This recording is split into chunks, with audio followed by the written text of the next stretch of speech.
Okay, here we go. We're unboxing the brand new Galaxy Z Fold 7. These days, your new top-end gadgets, cell phones don't come with very much. They don't even come with a power brick. All they have is quick start guide, some manufacturer's warranty paperwork, and USB-C cable. No chargers, no nothing else. Bare bones, minimal packaging. A lot of the manufacturers were kind of following Apple on this. But look at this color. This is probably by far the most popular color for the Z Fold 7. Now, I've had this with my SIM card in it for almost a month now, and there's some pros and cons. What do you think? You think you're gonna want this phone? It also comes with your SIM ejection tool and the USB-C to USB-C cable, and that is it.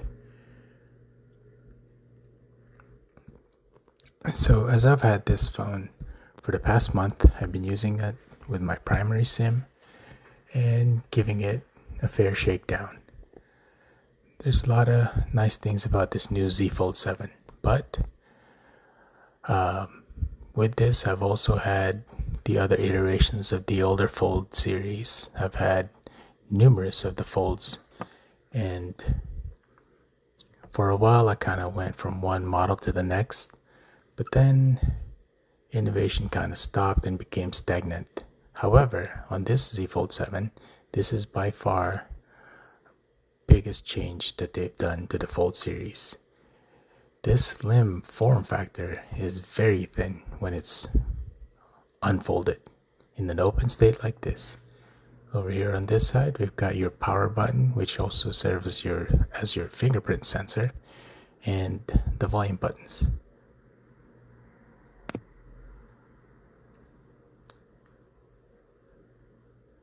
With this Fold 7 folded, it is about the size of most of your candy bar style phones. So very thin, very light.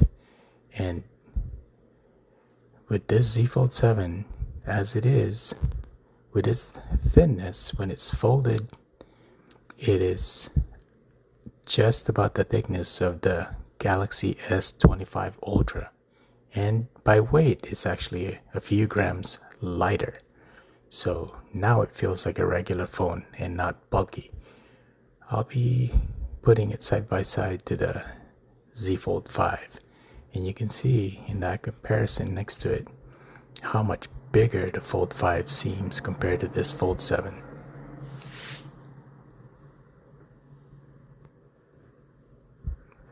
It does have a beautiful screen.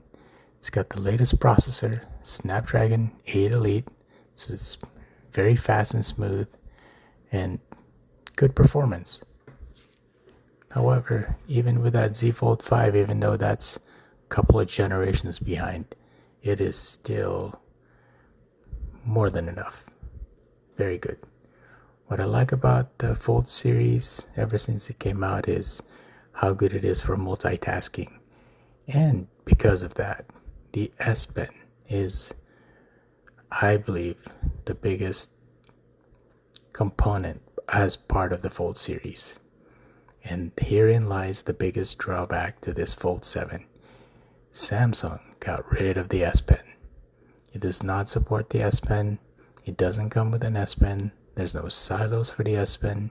And even on a case, nothing. The S Pen does not work on this Fold 7. And look at it in comparison to the Fold 5. The Fold 5 looks massive compared to it. And a lot heavier too. Which is something you can definitely feel when it's in your pocket or when you're holding it.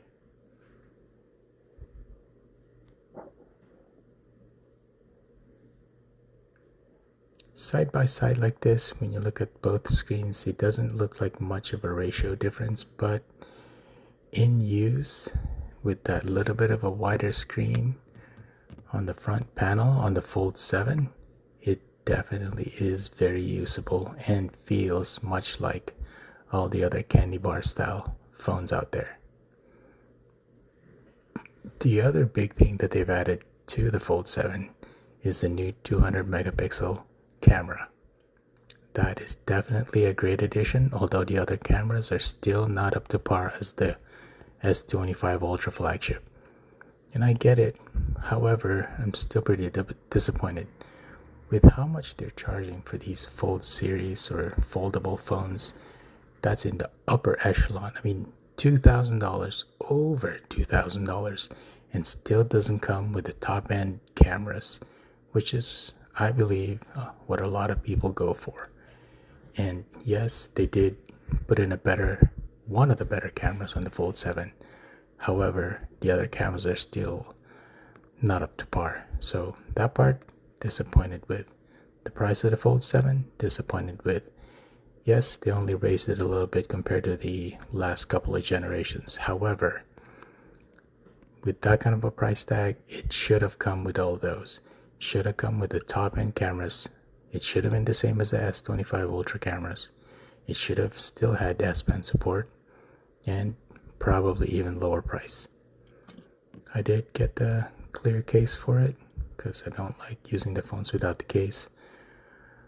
Kind of clumsy with the phones. I dropped them and I don't want to damage, especially a phone that's over $2,000. Samsung says that only about 1% of users use the S Pen, and that's why they decided to remove it. In actuality, most users check off the send we do not check that send diagnostic information back, and also we don't check off the customization stuff so that Samsung doesn't get a lot of all these other unnecessary data. And that's why I think that the report is false that only a small percentage use the S Pen, when in actuality, you could see all these videos of people getting upset that Samsung removed the S Pen. So, what's the final verdict? Well, for me, not worth it. For the price, if you're buying this at full price, for me it's not worth it. I'm going to be returning the Fold 7, and I'm sticking to my Galaxy S25 Ultra with the S Pen. Yes, it's a great phone. It's thin, it's lighter, very thin when unfolded, and great phone. But for the price and what you get, not for me.